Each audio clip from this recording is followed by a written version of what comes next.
நமச்சிவாய சிவாய நம. அனைத்து தமிழ் உள்ளங்களுக்கும் கனிவான வணக்கங்கள். நிகழும் ஸ்ரீ மங்களகரமான குரோதி ஆண்டு ஏப்ரல் மாதம் 14ஆம் தேதி சஷ்டி திதியில் திருவாதிரை நட்சத்திரத்தில் சித்தயோகம் கூடிய நன்னாளில் ஞாயிற்றுக்கிழமை அன்று மிதுன ராசியில் இந்த மகத்தான சித்திரை மாதம் பிறக்கிறது.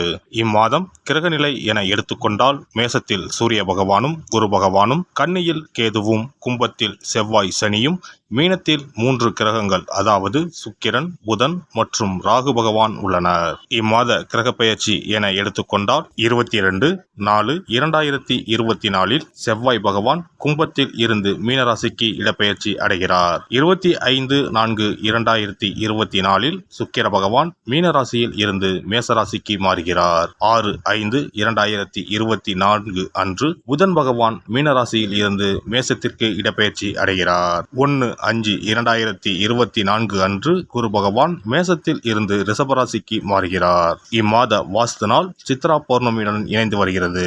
இந்நாளில் வாசல் கால் நடுவது, புது வீடு கிரகப்பிரவேசம் செய்ய உகந்த நாள். பிறக்கப் போகும் இந்த சித்திரை உங்கள் வாழ்வில் நிம்மதியான நித்திரையை தரப்போகிறது. கடன் தொல்லை தீர்ந்து நிம்மதி பெருமூச்சு விடப்போகிறீர்கள்.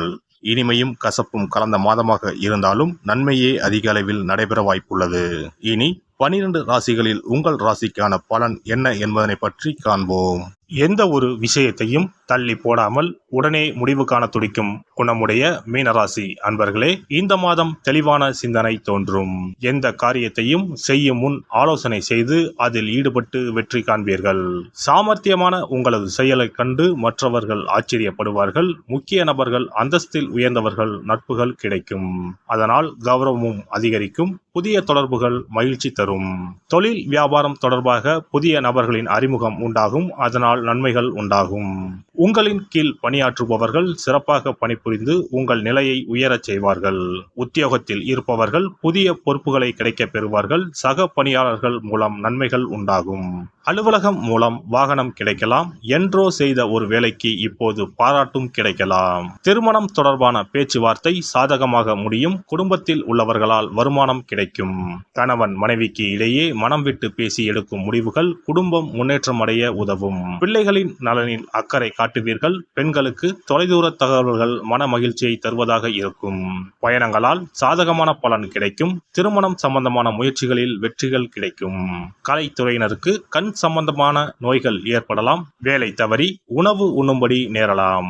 தொழிலில் திடீர் போட்டி இருக்கும். வீண் வார்த்தைகளை பேசுவதை தவிர்ப்பது நல்லது. கூடுதலாக உழைக்க வேண்டி இருக்கும். அரசியல் துறையினருக்கு அதிகம் பணியாற்றுவதால் உடல் சோர்வடைய நேரலாம். வீண் பேச்சுக்களை தவிர்ப்பது நல்லது. ஏதாவது வேண்டாத பிரச்சனை தலை தூக்கலாம். யாரிடமும் வீண் சண்டையை தவிர்ப்பது நல்லது.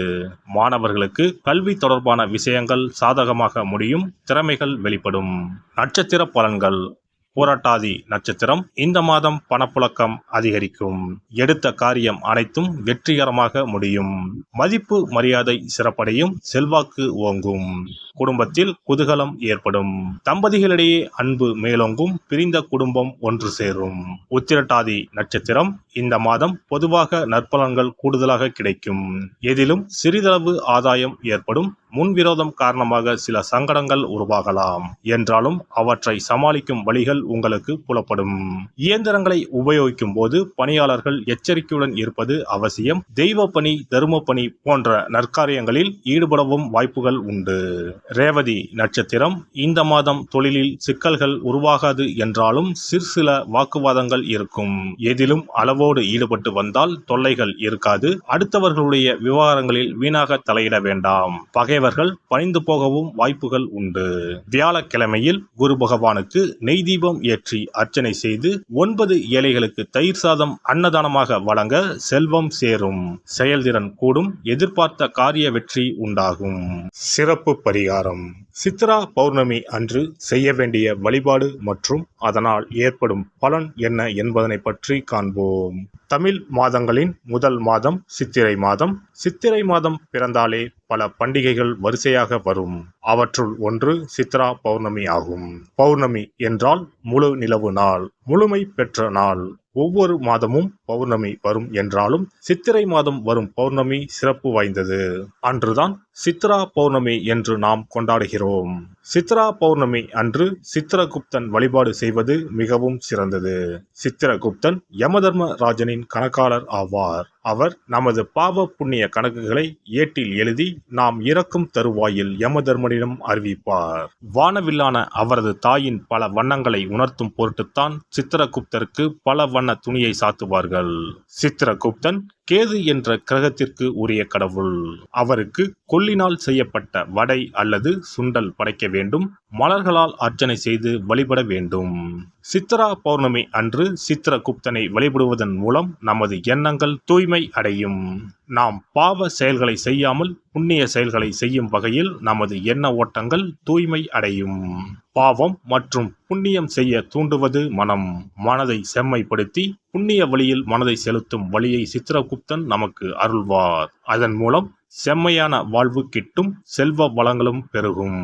செவ்வாயின் நட்சத்திரமான சித்திரை நட்சத்திரத்தில் சந்திரன் சஞ்சரிப்பதால் அன்று அம்மன் வழிபாடு செய்ய செவ்வாய் தோஷம் நீங்கும்.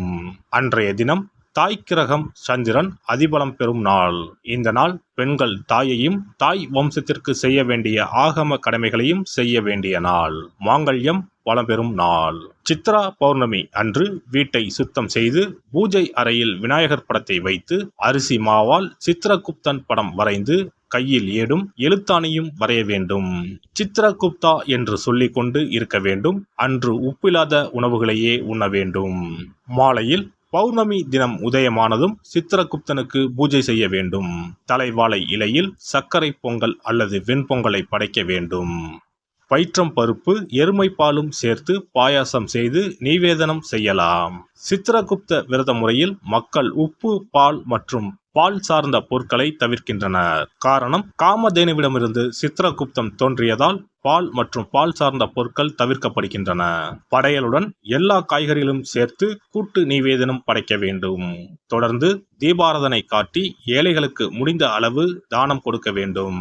ஏழை மாணவர்களுக்கு பேனா, பென்சில், நோட், புத்தகங்கள் தானமாக கொடுக்கலாம். அன்னதானம் செய்வது மிகவும் சிறந்தது. இதன் மூலம் திருமண தடை நீங்கும், குழந்தை பாக்கியம் கிடைக்கும். முக்கியமாக நோட்டு புத்தகம், பேனா, பென்சில் முதலிய எழுத பயன்படும் பொருட்களை தானமாக வழங்கினால் நமது வாழ்வு சிறக்கும் என்பது நம்பிக்கை. ஒருவரின் ஜாதகத்தில் கேது சரியில்லை என்றால் பல பிரச்சனைகளும் உடல் உபாதைகளும் அனுபவிக்க நேரிடும். அதனால்தான் ஜோதிட சாஸ்திரம் ராகுவை போல் கொடுப்பார் இல்லை, கேதுவை போல் கெடுப்பார் இல்லை என்கிறது. இப்பேற்பட்ட கேது பகவானின் தொல்லையில் இருந்து விடுபட வருடத்திற்கு ஒரு முறையாவது சித்திரகுப்தனை வணங்க வேண்டும். எல்லாம் வல்ல இறையருளால் நீங்களும் உங்கள் அன்பு குடும்பமும் உடல் நலம், நீலாயுள், நிறை செல்வம், உயர் புகழ், மெய்ஞானம் ஓங்கி வாழ்க வளமுடன். இந்த வீடியோ பதிவு உங்களுக்கு பிடித்திருந்தால் லைக் பண்ணுங்க, கமெண்ட் பண்ணுங்க, ஷேர் பண்ணுங்க. மறக்காம சப்ஸ்கிரைப் பண்ணுங்க. பக்கத்துல இருக்கிற பெல் பட்டனை கிளிக் பண்ணுங்க. நன்றி, வணக்கம். ஓம் நமச்சிவாய. சிவாய நம.